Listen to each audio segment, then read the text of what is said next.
גבר, גבר, לא פחדתי שתלכי לי, כי בכל מחיר את תחכי לי. נשבע לך בסדר, בסדר, זה פשוט כבר לא מתאים לי, החיים האלה לא טובים לי. איך במציאות הכל היה כל כך הפוך, לא חשבתי שאני ארד כל כך נמוך. חברות שלך שטן, בגללן כל הסכסוך, תחזרי אליי דחוף, כי הלב שלי שפוך. בדרך כלל לא מקשיב, בדרך כלל זה לא מזיז לי מה שאחרים אומרים.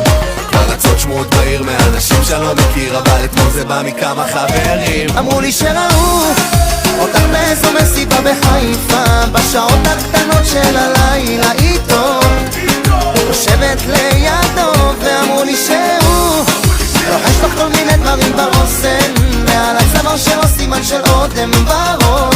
זה לא סוד שאת כבר שלו.